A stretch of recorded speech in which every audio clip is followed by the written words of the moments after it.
So that's the actual word. That's the problem.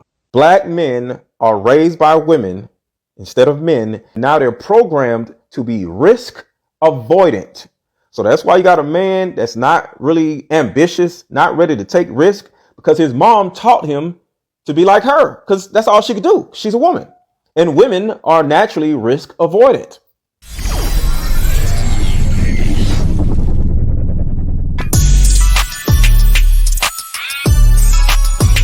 Somebody DM'd me this morning and asked me a question that kind of made me think. She said, Aaron, what is your end game? Like, what is the reasoning for you doing all of this stuff? Like, what do you want women to do? What do you want men to do? Like, what is the purpose of all this stuff? All these damn videos, like, what is the end game for you? What is the purpose of whoever it is that you watch, male or female? What do they want out of you, their following, their communities? Like, what is it that if they were to just snap their fingers and everybody start doing the thing that you want them to do, what would it look like, right? I would like for women to value themselves way more than they do now, to the point where they actually begin to require marriage before they just start sleep with somebody and they don't even know where it's going, because they're afraid that if they bring something up, the guy's going to leave them alone. More intact family units versus just all these damn fatherless kids everywhere. And none of us have a father. You know, we did have a father. He wasn't in the household.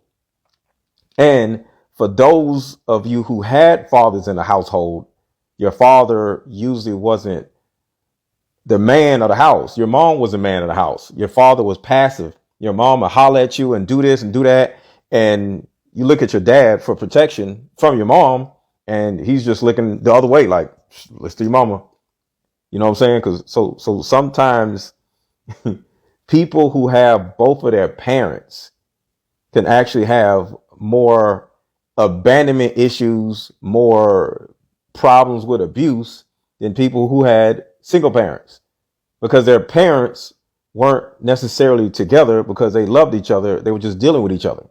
The first thing is to not only require marriage, but to actually see that person and ask yourself, can this person become a good father to our kids, future kids? Can this person actually become a leader of my household? So as a woman, I don't have to be masculine. I don't have to be untrusting. I don't have to be this backbone and give the backbone to the man for a change. For us as parents to be more patient with our kids, where we're actually sitting down with our kids, helping our kids with their homework, instead of fussing at them about why they ain't do their homework. Sit down with your kids and like, yo, let's figure this out together. Sometimes parents fuss at their kids and aren't patient with them with their homework because their mom or dad doesn't know what the hell is going on with the homework. I think we need to be more patient with our kids and listen to our kids and play with our kids. A lot of parents don't play with their kids. Fathers, go outside, throw the football with your sons. Go in your daughter's room and play house with her if she wants to. As a father, like, you know, put on your shoulders or put your kid on your shoulders, male or female. Go to the basketball game with them, play with them, tickle them, run around the house with them. Pay attention to them. And I think we're just not patient enough because we got so much going on in our lives. Well, we just don't really give a shit about our kids, because our kids are just a part of what's going on in the household. And it's just like a dish, a bill, cutting the grass. Like our child is just one of the chores of our lives. You know, your child is not like, all right, I got to cut the grass. All right, I got to pay this bill. I got to wash these dishes. No, a child is a person. And I think we start looking at our kids as just another chore around the house. Listen to our kids. Even when your kids is like just babbling about dumb shit. Well, ask another question and let them babble to you more, because they're learning how to articulate how they feel. But if they have felt silenced for years, or they feel like nobody cares about what they have to say, they're going to grow up being adult women and adult men babbling and don't know what the hell they're talking about. And there's a lot of women who are out here just babbling and they don't even know what they saying. They just like, well, I just feel like, and they just babble. And you just like, yo, what is she talking about? And men, same way. You know, you ask a man like, yo, if you want to start a business, what do you mean? What do you need? Because I'm just trying to, you know what I'm saying? I think too many grown ass men, grown ass women babble, and it comes from their parents never listening to them babble. I think it's important to listen to your child babble about dumb shit so they can get it out and learn how to articulate what they want, what they need. We don't really seem to care about what our kids need. So we just hear kids, well, cause she, get out of here.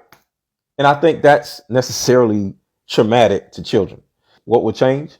It would be, I want black women to stop resenting their daughters because she wanted a son. I'll say it again. I want black mothers to stop resenting their daughters because she wanted a son. That happens more often than not. So many black women, they just want a son to make her little boyfriend or to dress him up and be cute or whatever. And next thing you know, she finds out she has a daughter and she's like, oh, shit. And she literally resents this little girl. A lot of you have been treated like shit simply because y'all were born girls and your mom wanted a boy.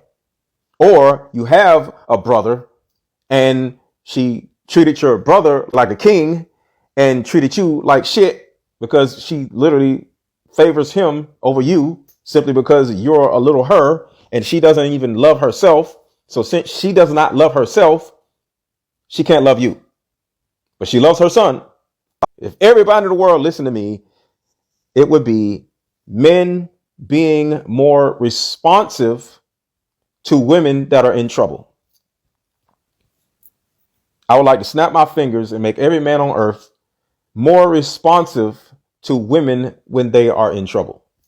I think one of the reasons why women don't trust men or women are just in this screwed up state they are, I literally think black women are in a state of emergency. Like everything's all screwed up. They're walking around masculine. They're argumentative. They're ready to fight and argue. But it's simply because they don't feel safe. And why don't they feel safe? It's because black men don't make black women feel safe. See, women, especially black women, the reason why they're so masculine, so they don't smile when they're out or any of this, is simply because they don't feel safe. And if they were to deal with a man that's trying to assault them or follow them or stalk them or not leave them alone, there's not another brother over there or over here who's going to be like, yo, leave her alone. Because part of our culture, which is idiotic, is we were taught to mind our own business, which is the most disgusting, self-destructive thing that us as black people are accustomed to doing. And it comes from when you got by Uncle Jimmy and you went and told your mama and your mama said, don't tell nobody. Don't tell nobody. You don't know about this and you don't say nothing. So what ends up happening is we all grow up not wanting to tell nobody, and we'll see some crazy shit and we just look the other way and go about our business. If black men were no longer as soft and bitchified as they presently are, I think the reason why so many black men are passive versus women who are masculine. The average black man is too soft and too bitchified, and he's just simply no longer willing to die for what he believes in because he probably don't believe in nothing. Next is, and this is a part of that, I wish black men were man enough and strong enough and full of belief enough to step in when they see an officer assaulting an unarmed black man. When George Floyd passed away, there was a whole bunch of men and women staring at this damn man as he died. And I think every man out there was a bitch. I can't run around and talk about what I'm going to do because I might get in a situation and do something different, because you never know who you are or what you would do until that particular situation happens. So I'm not trying to, if I was there, I think what I would do, but you just don't know, right? But the proper thing men should be doing, and I don't like to talk about should, but I'm just going to use this as an example, is in neighborhoods, in our communities, if a white police officer or some white police officers come in here assaulting a black man and he's all on the ground and white man has his knee in a man's throat, you politely walk up and say, yo, bro, and all of y'all politely walk up to the officer and say, yo, officer, can you please take your your foot off his neck? We're asking you nicely. And if you don't, you're going to have to deal with all of us. So you can either get your foot off his neck and handle him like he's a human, or prepare for all of us to go to jail. As men, like I said before, we aren't willing to die. We aren't willing to go to jail. We aren't willing to get our ass whooped. We aren't willing to get shot for what we believe in, because we were taught by our single moms. I want you to understand this. This is where it comes from. The average black man was raised by a single mother, and single moms, what they do to the average black young boy is she just holds on to him. Don't do this. Don't do that. My baby. I don't want nothing to happen to my baby. I got to save the world for my baby. I got to protect my baby from the world. And we grow up, these little bitch ass men, and we're grown. We're taught to mind our own business, and we got to, So the bottom line is, if the average black man was real enough to look anybody in the face and say, yo, bro, we ain't doing that over here. You ain't doing that in my neighborhood. So either get off of him or you're going to get your ass whooped. And I'll suffer the consequences by going to jail, getting my ass whooped, getting shot, or dying. But you are about to get out that man now. That doesn't happen, because not enough of us are raised by men. We're raised by women, and women are protective and nurturing, and we're not learning how to die for what we believe in from anybody, because women aren't programmed to die for what they believe in. They'll protest. Hell no, we won't go. But women aren't programmed to die for what they believe in. Men are. You ever seen a bee sting you and then die? That's what men are supposed to be. A swarm of hornets will sting your ass if you try to do something to the hornet's nest, and they all will die after they sting you, because they are programmed to die what they believe in, to protect the nest. We as black men do not have that inside of us anymore, because we are all raised by freaking single moms, and we don't have men to teach them that killer instinct. It's because they were raised by single mothers, and their single moms have been risk avoidant. So that's the actual word. That's the problem. Black men are raised by women instead of men, and they've been raised, and now they're programmed to be risk avoidant. So that's why you got a man that's not really ambitious, not ready to take risk, because his mom taught him to be like her, because that's all she could do. She's a woman, and women are naturally risk avoidant, right? So, and they overthink. So now a lot of y'all run around saying, like, you need to help these men. It's not really about helping these men. It's about getting you with a man so he can help your little man. Because when a man is grown, it's a little difficult to teach a grown ass man how to not be risk avoidant, how to not be abusive, how to not be stupid, how to not be, It starts when you're a kid. So the key is to get a woman to actually get married to a man and then have a child, and they both raise that child, and you teach him how to be kind and nurturing, and let the man teach him how to be masculine and die for what he believes in and not be risk avoidant. But like I said, it still stems from the same place.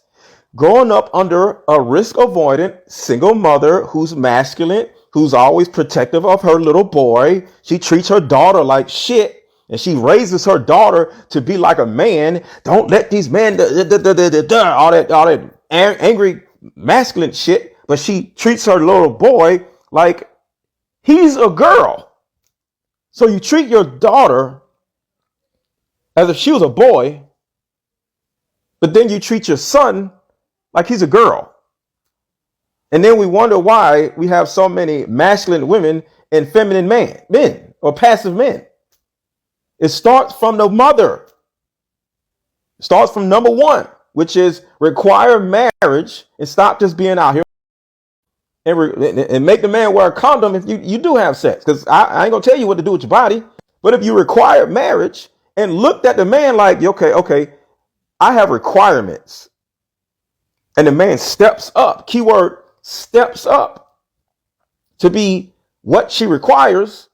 Now you have a man and you got a woman, and they come together and make a child, and they in the same household, and the child gets the attention, love, respect, and training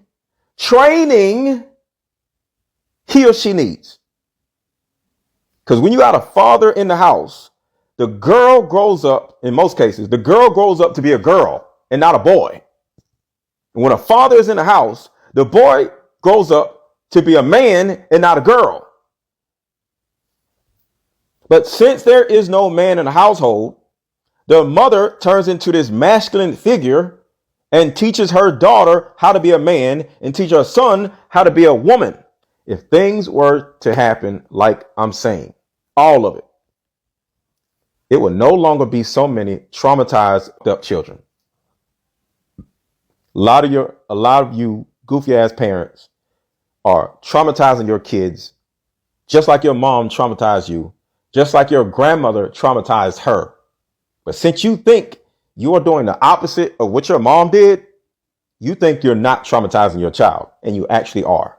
If your mom was abusive and treated you like shit, but you are loving to your kid, but you have a drinking problem because your mom treated you like shit, or you're emotionally unavailable because your mom treated you like shit, you are also treating your child like shit in a different way.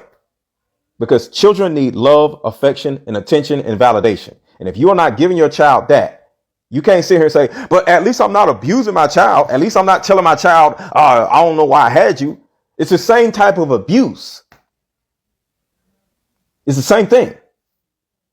So some of you have been traumatized by your mother, and you're doing the opposite of what your mom did, but you're still traumatizing your kid, but you think you're a good mom because you don't see yourself.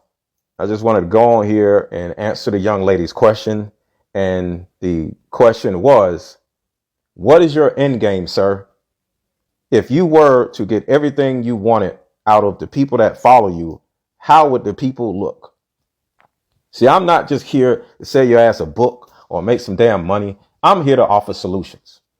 And speaking of solutions, because now we're on a solution part. I gave you a bunch of things that I wish you guys can do and change. So now we are on the how to do this, Aaron. Okay, all this sounds good. How do I do this? I've been raised wrong. What do I do now? Well, I have a course. I know y'all like, oh Lord, goddamn right, because it's a solution. So I have a course. You go to MrLetGo.com. Nice and simple. My course is $37. It's a 5-day course. It will walk you through your trauma. I'm not a therapist, I'm a coach, but it will walk you through your trauma. It will give you principles to go by. It will help you deal with the stuff that your mom did to you. It will help you forgive your mom or your dad. And it will put you in a position where you can trust men. All those things. One course. That is really it. Now, if you don't want to take the course, cool. But I'm never going to be one of these influencers who are going to just be on lives and videos without offering a solution to what you guys are suffering from. I don't care if you buy my course or not. This is up to you. Okay. So I'm not here to sell you nothing. I'm here to offer you something. It's up to you. But at the end of the day, my solution to all of the stuff that I said is in my course. Go to mrletgo.com and buy my freaking course, or don't buy my course. I don't care. This is your life. But I'm here to protect your children.